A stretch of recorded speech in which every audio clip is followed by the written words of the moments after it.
Roaring back to life, it's F1 Break Check. This week, we're talking about the greatest innovations in Formula One that were banned and sometimes quite quickly. We'll also be talking about the latest news and rumors. So sit back, grab your drink bottle, and settle in. F1 Break Check is go, go, go. Welcome. You are listening to F1 Break Check, the epic podcast for all things Formula One, where we discuss technology, history, news, and perspective.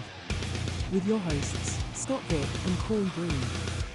Let's talk about news and rumors first of all. So it looks like Sauber, formerly Alfa Romeo, and Williams have announced the date of their 2024 car reveal as February 5th. So we're starting to see more and more dates being set. I'm kind of surprised that Williams and Sauber both agreed to reveal their cars on the 5th, but I guess because of time differences, because Sauber being a Swiss outfit and their factory being based in Switzerland, as opposed to Williams being in England, they are, I believe it's either one or two time zone differences. It's that, an hour. Yeah. Yeah. Okay. So it is an hour difference. So I guess that does kind of make sense that they would both be okay with doing it on the 5th. Once upon a time, they would either reveal the car a couple days before, or they would actually do the unveiling like the night before they broke cover for preseason testing. But now with the governance over preseason testing and everything, I guess that, it's not quite as important because the teams can't, run the car most of the time, can't run the cars right away because with the bans and everything being in place, or if they're able to run it, the testing ban does allow for them to actually run the car for a quote unquote limited amount of time. And I forget what the number of laps is, but they're allowed to run it for a couple of laps after the car is revealed before preseason testing, but it's only for quote unquote filming. I haven't seen anything about any of the teams' filming schedules or anything like that. I'm excited that we're starting to get dates and we're going to see an end to the quietness. As a fan that does not know, where do I go to find that information? Google is your friend. Usually the quickest way that I find it is a direct link that you can take and actually download the FIA's sporting regulations as like a PDF where you can actually search through the PDF. And a lot of times that's where I'll take and pull my information from as well. Those are the two confirmed dates to go along with Ferrari's confirmed date. But now also just in the last day or so, we've gotten a rumor broke that Mercedes will be revealing their 2024 car on Valentine's Day, February 14th. I saw a couple places really badly try to read something into, being Valentine's Day and everything, but which I'm not going to repeat here. But so I don't think I love conspiracy theory though. I do. I don't too. believe them, but I just love hearing them. It's like, just as a quick aside, for the longest time, my family believed that I believed in aliens, because I would watch the shows. And it wasn't me believing in aliens. It was me actually finding it very funny, these people's theories about, stones, all that stuff, how the pyramids were created. No, it was not aliens. No. Sorry, that's an aside. No, I love that. That's awesome.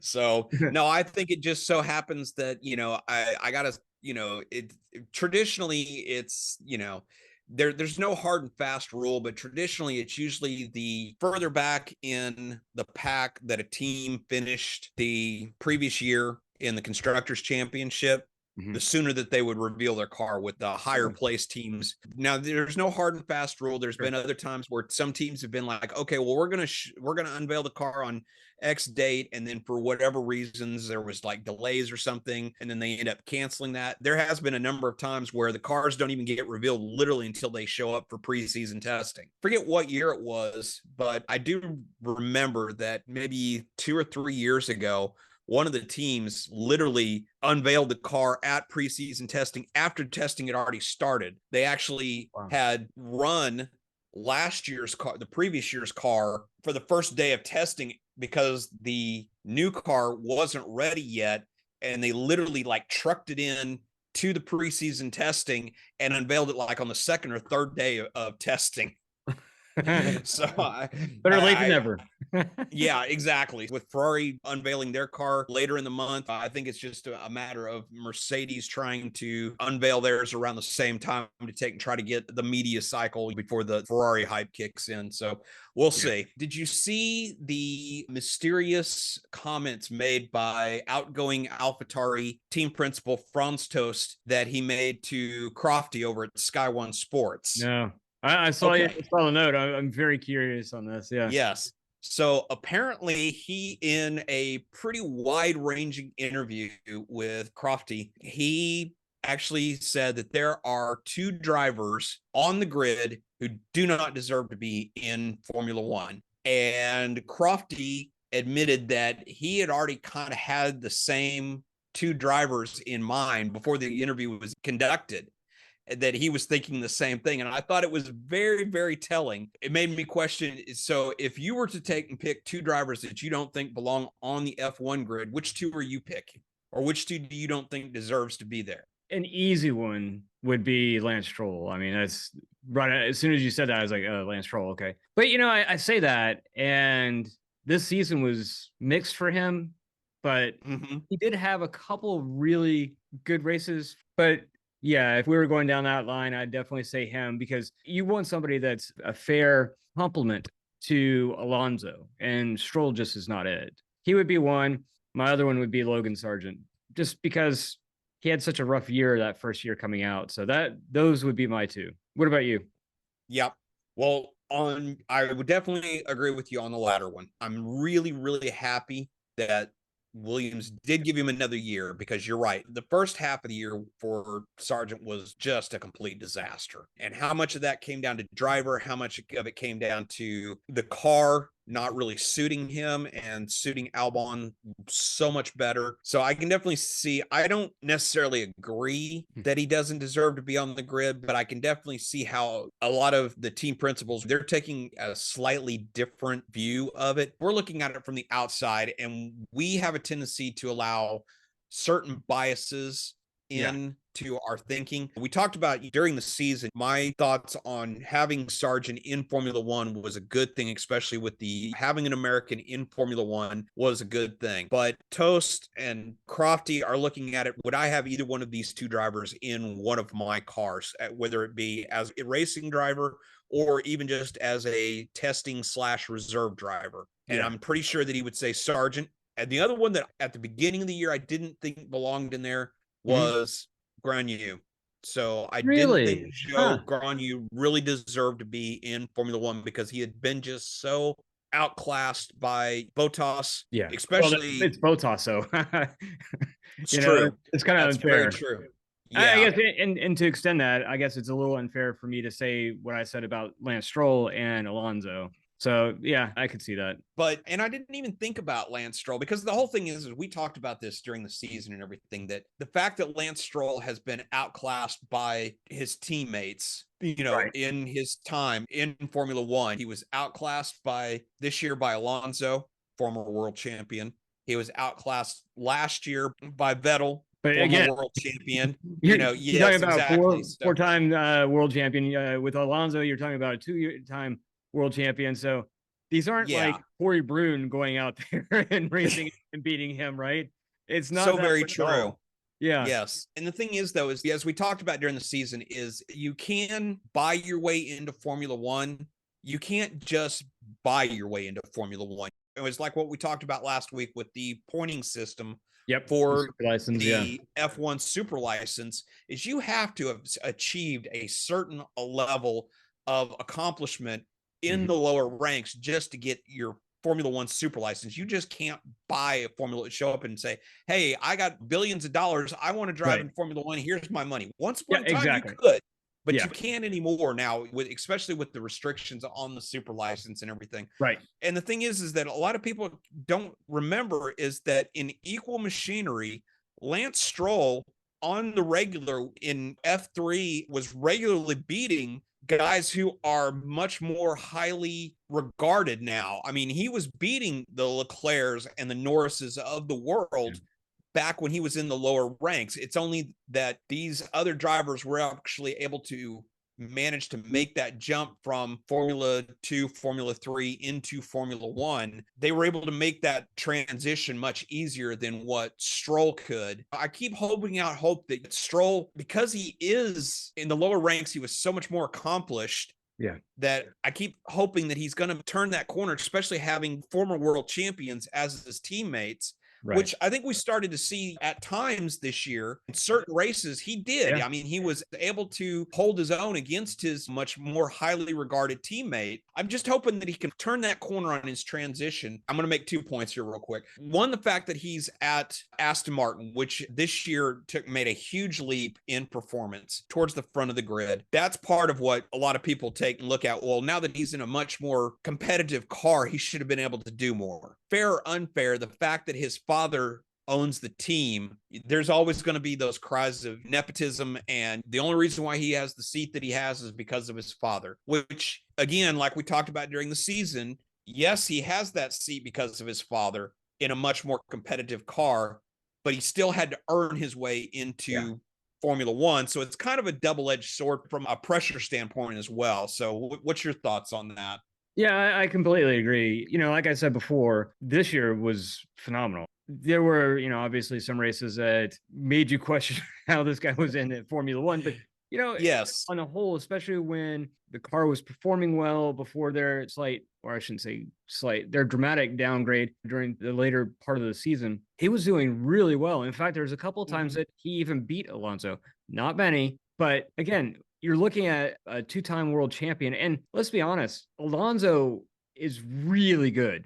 Even with the people that are out on the grid today have a hard time with him. So yes, I saw this meme a while back, and I don't remember if you and I talked about it offline or if we talked about it on the podcast, but it was basically a picture of his dad, and it had an idea bubble, and it said something like, should I just fire my son from the team? And then the caption down below, it had another picture of him, and he said, or should I make him just look like he's performing so poorly by hiring former world champions? And what he's doing, I really think that given the car, I think that we can see Lance perform a lot better than what we've seen him in the past. When he was performing up against Vettel, I don't think we were able to see the best of Lance. And hopefully next year, with Vettel's improvements as well as Alonso's improvements and the engineering improvements that they're going to be making over the break, I really think that next year we'll see a much different Stroll. Next year is going to be telling for him, because if he's not performing well next year, I mean, does his dad just say, hey, look, I'm sorry, bud, it's time. We have to do this for the team. Yes. By that time, he'll be in F1, what, 5 years? 5 or 6, something like that. So at that point, you can't say, hey, I'm a beginner, I need to, learn. No, you've had time now, especially if Alonso's up in the podiums, especially, and he's still mid or towards the back, struggling to get out of Q1. Yeah, exactly. Then that's the point where we have to say, hey, look, not we, but Papa has to say something. Hey, we need to go in a different direction here. Yeah. Well, one of the things that just jogged my memory, though, the other thing, too, is that you have to remember that a lot of people conveniently forget that before Lawrence Stroll bought Force India and turned it into Aston Martin, when Carlos Sainz and Lance Stroll were teammates, Lance was every bit as competitive against his own teammate when it was Carlos Sainz went under Force India, to the point where there was several well-publicized comings together during races and stuff where the two teammates were colliding into each other and everything. And a lot of people conveniently forget that Sainz, who is no slouch in the driving department, as we've seen in his time at Ferrari, they were very evenly matched when they were both at Force India. All right, so moving on. I think we can beaten that one down. So, yeah, I think so. So Gunther Steiner this week made some really interesting comments and everything, because this year we had a really unprecedented stability in the driver lineups, in the fact that every single driver that finished the 2023 season is going to be starting the 2024 season in the exact same car that they finished the previous year. That's right. We didn't have a silly season this year. We did not have, we did not have a single driver change at all. The only, in fact, the only driver change we had from the beginning of 2023 until the end of 2023 was DeVries. yes, exactly. The well-publicized exit of DeVries and the slotting in of Daniel Ricciardo. Every single driver that finished 2023 will start in the same car in 2024. Now, with that having been said, next year, the silly season is going to be one for the ages because 12 of the 20 drivers that are in Formula One, their contracts end at the end of the 2024 season. And Steiner made the prediction. He seems to think that there will be at least 3 to 4 drivers that will be driving in 2024 that will not be driving in 2025. Wow. Their contracts with their current teams will not be renewed, and no other team will pick them up. And he has also made the prediction that there will be a number of drivers whose contracts are up that will not be in the same team at the start of 2025. They will be with a different team. So with that in mind, what are your thoughts? Man, that's an interesting one. So should we do some bold predictions here? I think we can make a couple predictions. Yes, yeah, definitely. all right. Let's see here. Let's go down the grid. Bottas would stay where he is. Zhou would stay where he is. Norris would probably stay where he is. I don't see him moving. But that means Piastri would stay there. Ferrari would be interesting, right? Yeah. Yes, it would be very interesting because I know for a fact that Sainz's contract is up. I couldn't find anything when Leclerc's contract ends. I know Lando and Oscar aren't going anywhere, but there are 5 drivers that I know off the top of my head that are locked in for 2025 and beyond at their current teams. You've got Max at Red Bull. You've got both of the drivers at McLaren are locked in until 2020, at least till the end of 20, I believe. Norris is locked in until the end of 2025, and Oscar is locked in until the end of 2026. And then you've got both Hamilton and Russell are locked in at Mercedes until the end of 2025. Yep. We talked about that during the podcast, was how that was unusual for Hamilton, that Hamilton has usually been signing 1-year agreements with Mercedes, and the fact that he signed a 2-year contract was really telling about his confidence in Mercedes being able to get back to their winning ways. So we know that Russell and Hamilton are locked in until 2025. Norris and Piastri and Verstappen. Haas, I think both of those are up at the end of the year. Pretty sure Alonso is not locked up after 2024. Yeah, I think he only had a year extension. Yeah, I believe so. Here's my bold predictions. I don't think Yuki will be in his seat. Now whether or not he's off the grid, I don't know, because Yuki, I think he's in kind of a weird gray area that if he does really well this year, I don't know necessarily that he'll still be at AlphaTauri, but I definitely see one of the other teams making a move to retain his services. I think you're right that I think Bottas and Zhou will be in their teams at least until the end of the season, and probably going forward for 2025. Now, whether or not they're there in 2026 when Sauber becomes Audi, that's a different one. And we're going to talk about that here in just a minute. I don't think that Magnussen will be in Formula One. As much as I love K-Mag, my prediction is if I were to pick 2 drivers that are not going to be on the grid at the start of the 2025 season, I'm going to say K-Mag and probably Sargent. I hope that I'm wrong as far as Sargent is concerned. I'm hoping that this coming season is going to be way better for him, but those are the 2 that I'm going to say that probably won't be on the grid in 2025. I think Checo will definitely be in a different car.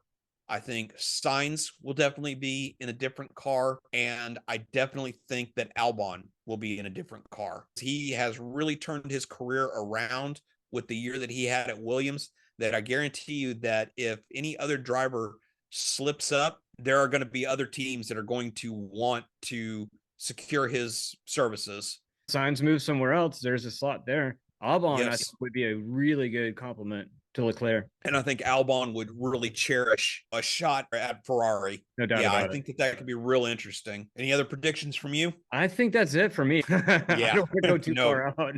Another thing that came out this week that I saw that I thought was very, very interesting in the parallels that were made. I wouldn't even classify this so much as a rumor, just as somebody kind of drew some parallels, and it makes for some very interesting thoughts. Michael Schumacher retires from Ferrari. 4 years later, Mercedes buys the Braun GP and talks Schumacher out of retirement and into driving for Mercedes, a German team. One of the things that I saw, though, that they made the parallel was Audi, another German manufacturer, Yeah. will be taking over the Sauber team in 2026. There was the thought that what if they are able to talk Sebastian Vettel out of retirement 4 years after retiring from Formula One?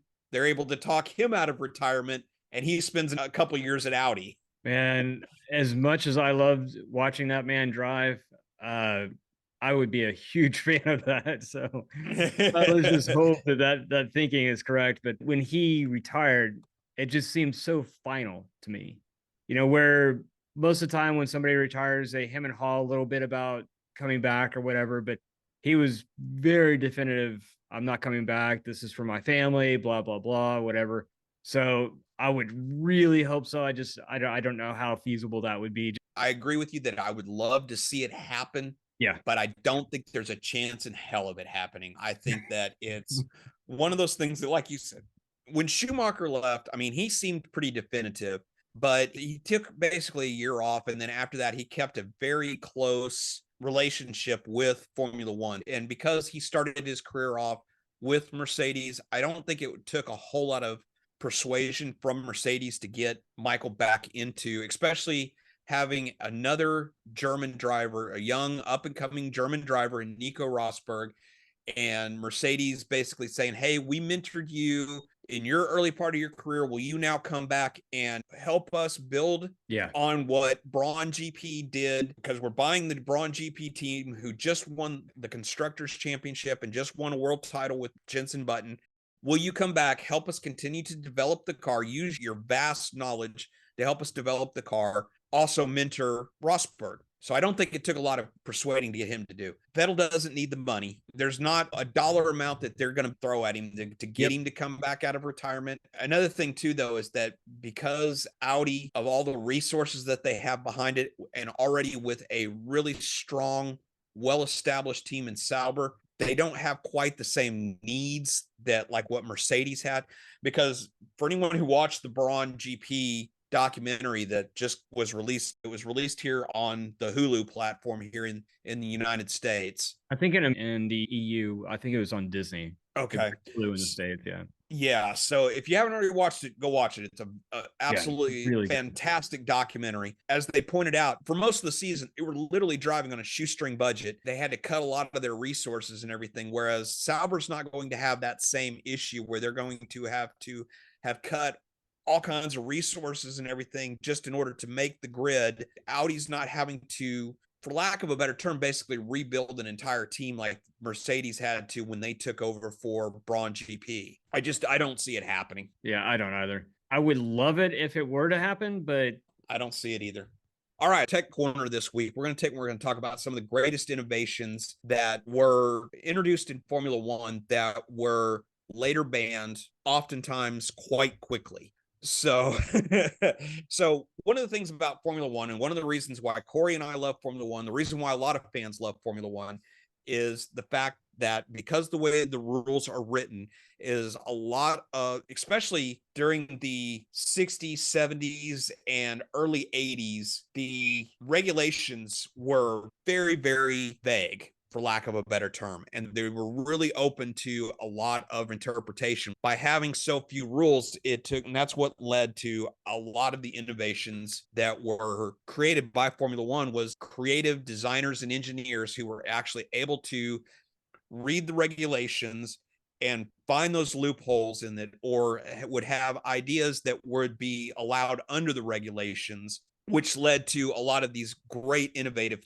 thinking. And so Formula One has always been known for innovation. There have been a number of cases, though, where the innovations were either so far ahead of their time or they were very much of their time, but the cost to develop them was so high that if they had been left in the regulations, it would have led to a quote unquote arms race that would have caused costs to spiral even more out of control than they were. We're going to go through 6 of what I consider to be the best innovations, most of which were banned fairly quickly or they proved to be ineffective and were later dropped, not by the rules, but just simply because, like everything else in Formula One, if something doesn't work, it gets left behind in the dustbin pretty quickly. First one on the list is active suspension. In the early 90s, Williams pioneered active suspension with the FW14. And if you're not familiar with what active suspension is basically it is a computer controlled suspension that would change the damping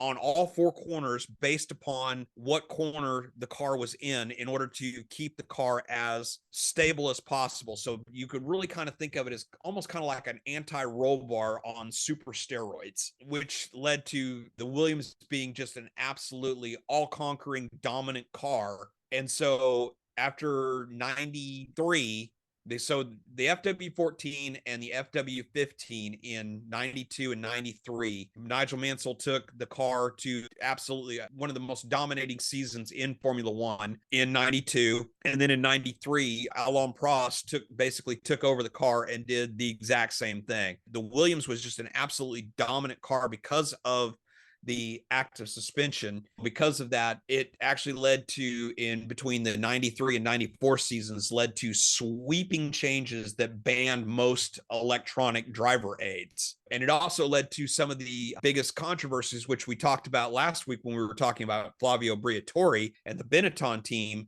is that the Benetton team was accused of leaving the active suspension code in their onboard processing, and the FIA, when they investigated and actually looked at the code and found the code buried in Benetton's controls, but because Benetton said, well, the code was left in there, but we never used it, and because they couldn't prove that it was actually used, even though they did find in the code several places where how it could be activated by going through a very complicated series of pedal and button pushes and things like that. They could never prove that it was actually ever activated. So they actually had to drop the matter against Benetton, but Benetton was accused of continuing to use active suspension even after the ban between 93 and 94. If you're not cheating, you're not racing.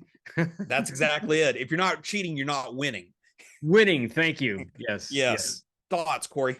I'm not a big fan of driver assisted anyway.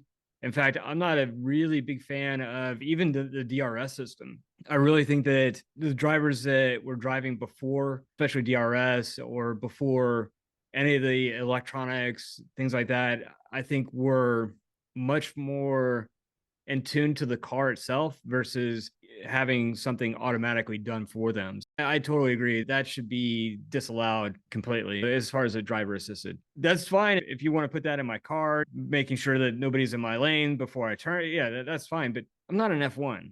In F1, we shouldn't have those types of assists. No, I totally agree. In the show notes, I had traction control further down in the list, but I think that this is a good time to go ahead and just talk about it now, because traction control and the active suspension were both banned at the end of 1993, going into the 94 season. And traction control is another one that goes in hand with active suspension. Whereas with the active suspension, would raise and lower the corners of the car in order to keep the car as level as possible going through a corner. Traction control senses any kind of unplanned wheel spin and cuts power to that particular wheel in order to keep the car from losing control. It was banned at the same time. And there was a number of teams that in the years from 94 until I believe it was 2000, I want to say it was 2002, 2003, somewhere in there, where a number of teams were accused of actually having a form of traction control but instead of being where it would manage the wheels, they could tell by the revs of the engine if a wheel was spinning. And a number of teams were accused of having a type of traction control where they could actually cut power to the engine in the case that they sensed some kind of wheel spin. So like I said, I think it was 2002, 2003, somewhere in there, that the FIA finally said, hey, we've been trying for 10 years to try to police this. We're spending unbelievable amounts of money in trying to police traction control. There you go. Have at it. You can all have traction control again. And that lasted for 5 or 6 seasons until 2008, when the FIA mandated that all of the teams had to use the same control modules so that way they could take and they could better monitor and audit the code that went into that. And so that's how they were actually able to start policing traction control again and ban it from Formula One. The next one on the list is the Tyrrell six-wheeler. How familiar are you with the Tyrrell six-wheeler?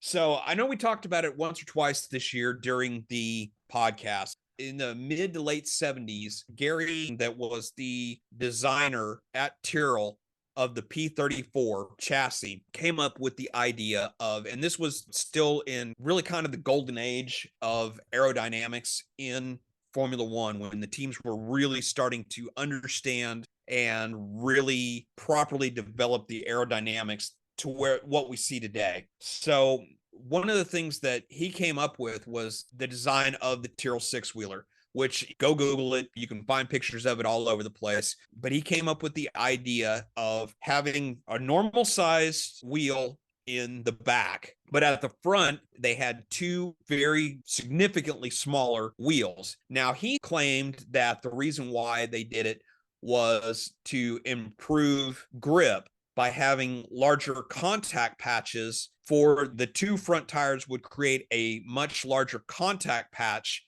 as opposed to having a single larger wheel. But the other side effect that it had was, in addition, the two smaller wheels tucked underneath the front wing, the packaging was much, much tighter, and so therefore allowed for a lot less drag. Because during this time, designers and the engineers were really starting to get a handle on aerodynamics. They quickly figured out that two of the largest drag-inducing parts of the car were the front and the rear wheels, because you had these large wheels that were just hanging out there in the open air. That's one of the things that they had to really learn how to do, was how to, quote unquote, shape the air around the wheels in order to mitigate the drag that they were causing. So that was part of the reason why they came up with that idea. And several of the other teams came up with variations on the theme. So Williams actually created a car that, instead of having four front wheels, they actually had four rear wheels on the drive wheels. Because of the regulations and everything, you couldn't steer with them and everything. The thought was that they would create significantly more contact patch when trying to apply power coming out of the corners and everything. So that one was actually never raced. And then there was another team that, I believe it was either March or maybe it was Lotus, who took and created a dually style setup where they actually had four rear wheels. The other team actually came up with a dually style. We have dually pickup trucks, which actually have four wheels on a single axle. And one of the teams actually came up with that idea as well, but that is another one that was never raced. Then in I believe it was either 83 or 84, the FIA basically banned all six-wheel vehicles and said that the car could only have four wheels. Tyrrell actually raced for almost 2 full seasons, but it ended up being one of those things that, again, got left in the dustbin well before it was actually outlawed by the FIA, because it was pretty uncompetitive car that in the 2 seasons that it raced, it actually only managed to win one race. Next up is the McLaren brake steer. This was a absolutely brilliant design. McLaren was actually able to put a second brake pedal in the car, and unlike now, every driver in Formula One now all use a hand clutch for starting the car from a dead stop. So like during the race starts and coming out of their pit box, they use a hand clutch to put the car into neutral. Well, in the 90s, now the drivers just strictly throttle with the right foot, brake with the left foot.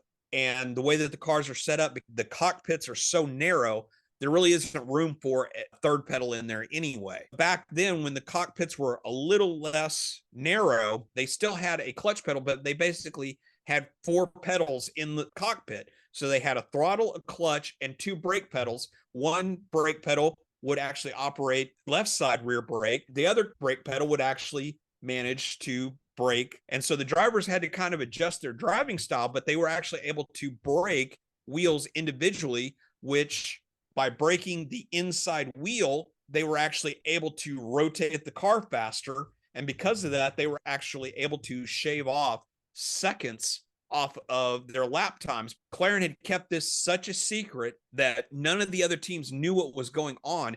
It was only after, I believe it was David Coulthard, his car broke down during one of the races, that one of the photographers ran over to the car, stuck his camera down into the cockpit and took a picture, and was actually able to get a picture of the brake pedals. Another photojournalist, I don't know if it was actually the same one or if it was a different one, but that he reported it, that he noticed that the brake disc on one of the McLarens was actually glowing mid-corner, which is a place where you're never braking at. But he happened to notice that the brake disc was still glowing, which means that the brakes were actually being applied. And that's what was happening, is the drivers were actually braking mid-corner in order to actually make the car rotate faster around the corner. And so when the car broke down, and this photographer was actually able to get a picture inside the footwell of the car while it was up on the side of the track and not in the garage where the teams wouldn't allow any photographers anywhere even near the car. He was actually able to snap the now famous photo of the brake steer. And it was shortly after that that the teams all protested and got it banned. Just crazy. I know we've talked about this in the past, but just the amount of intelligence and just grit to even think something like that up. It's just amazing to me. And it was such a simple system. It wasn't like active suspension or traction control or anything like that, or any like computerized aids or anything. It was really a very simple system. But who would have ever even thought that, hey, by being able to apply the brakes to the rear wheels independently, that's one of those innovations that it definitely helped in a racing perspective. But I'm glad, because there's a lot of people nowadays who can't even hardly work one brake pedal. I'm so glad it's something that never actually made it into a road going car. The next one on the list is the Mercedes DAS system, which was a fairly recent system that got banned very, very quickly after preseason testing. I believe it was last year during preseason testing of the 2022 season that this system got banned. Somebody noticed on the in-car camera Lewis Hamilton moving the steering wheel in and out as he was driving down the straightaway. So what the DAS system basically did is it actually was actuated by the driver moving the steering wheel either towards the bulkhead or towards himself.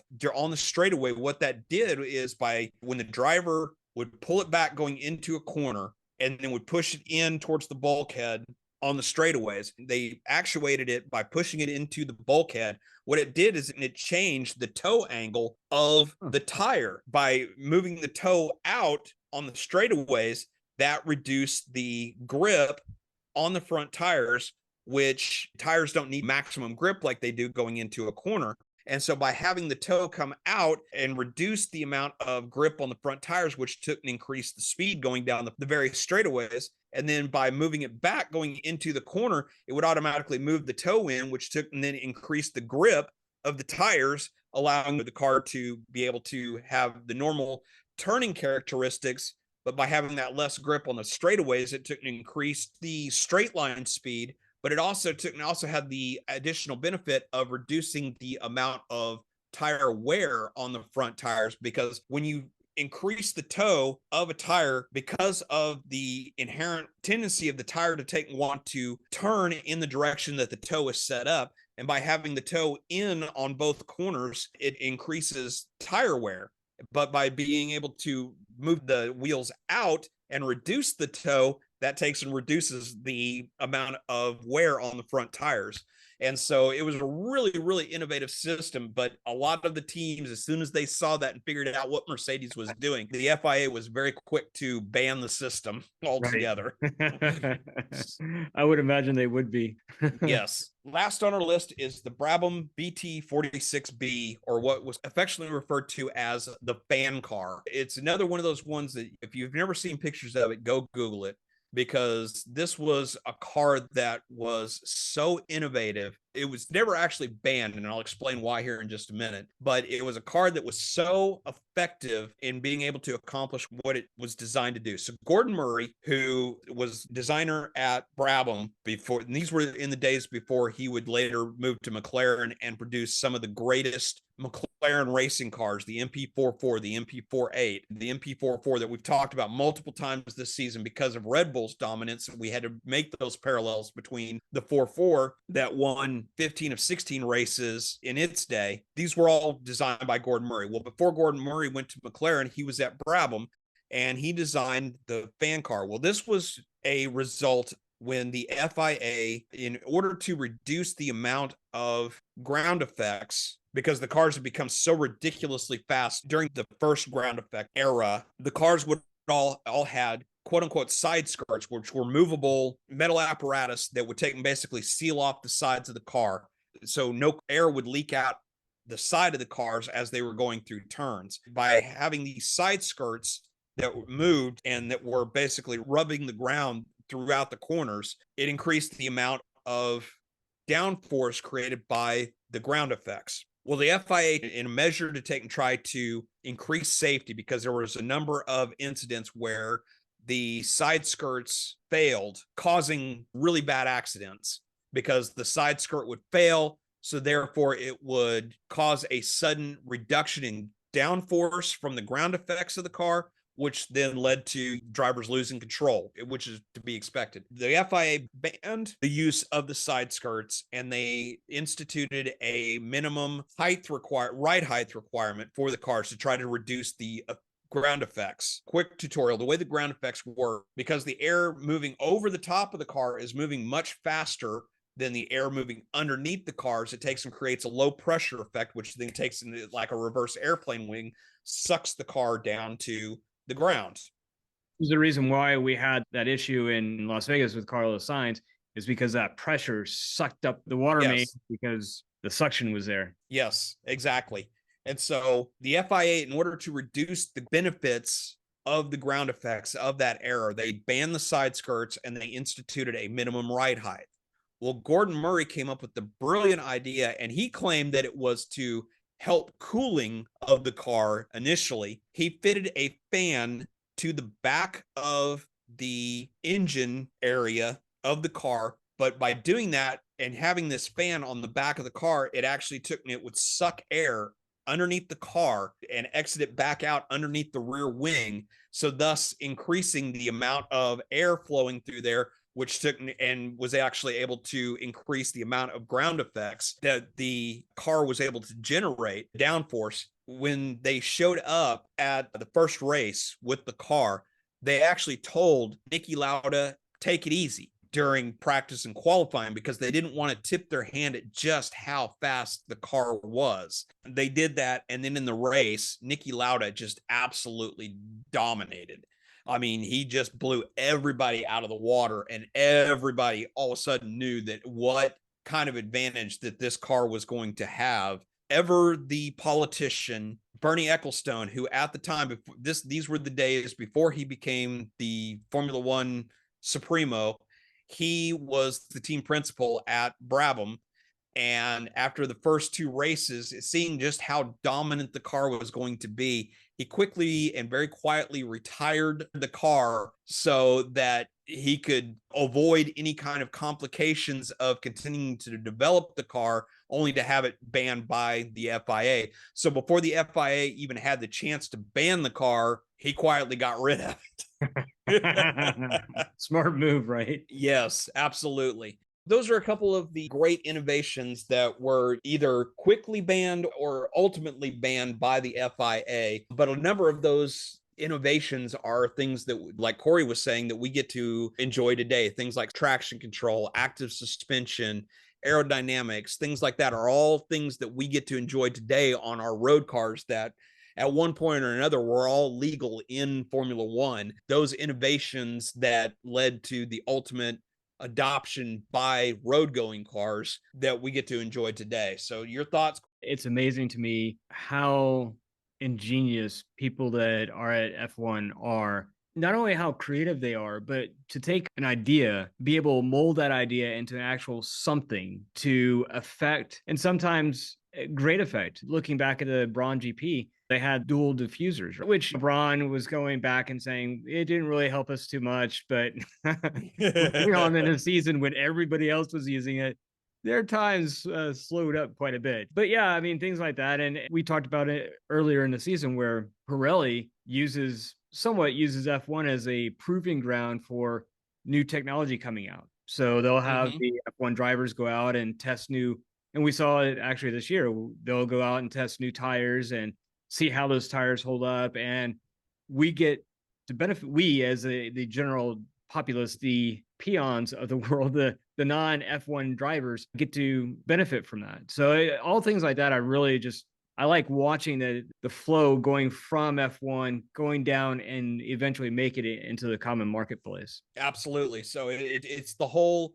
win on Sunday, sell on Monday. It's the same for the manufacturers that are involved with it. Pirelli is one of those names that when you think of high performance tires, Pirelli is one of the first names that come to mind. And it's because of their involvement with motorsport, not just in Formula One, but also in other sports car racing, with their involvement with Le Mans. And then there's other manufacturers, Firestone and their association with IndyCar, Goodyear with their association with NASCAR. And then you've got multiple manufacturers that are all involved with sports car racing in either IMSA or the World Endurance Championship in Europe, teams like Michelin and Bridgestone. And it's all because of their associations. Oftentimes, especially when they're winning, these tire manufacturers, they take and see that effect. I'll pay a few more bucks to get this particular tire because of the innovation and its reputation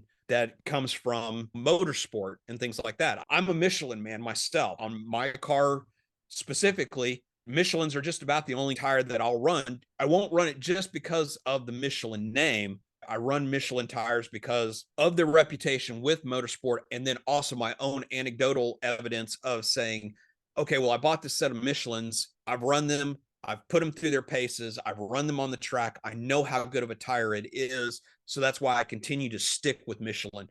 Now, if Michelin suddenly drops off in their quality or their performance, and I can see that noticeable difference in my own street car, then I'm going to switch to something else. But the first ones that I'm going to be looking at are the ones that are other manufacturers that are involved in motorsports, like Pirelli and Continental and things like that. I totally agree that these innovations are what lead to the safety features and the performance features that we get to enjoy on our own street cars. Exactly. All right, then. So I think we're going to wrap it up for today. What do you think, Corey? I think so. Any final thoughts? No, I think we're good. All right, then we're going to call it a day. You've been listening to F1 Brake Check. We're going to come back to you next week with a whole new set of news and rumors and another fascinating off-season topic. So until then, for Corey Brune, I'm Scott Vick. Have a good one. Thank you for listening to F1 Brake Check. If you have enjoyed what you heard, don't miss a single episode by hitting that subscribe button in your favorite podcatcher. Also, help us grow by sharing us with your friends and fellow F1 fans. We value your feedback and passion, so please take a moment to review our podcast. Your reviews help us grow and improve, and it means the world to us. Share your thoughts, rate us, and let us know how we can make the show experience even better. F1 Brake Check is a production of Brake Check Media. For your hosts Scott Vick and Corey Brune, until next time, stay inside track limits, and try not to pitch it in the kitty litter.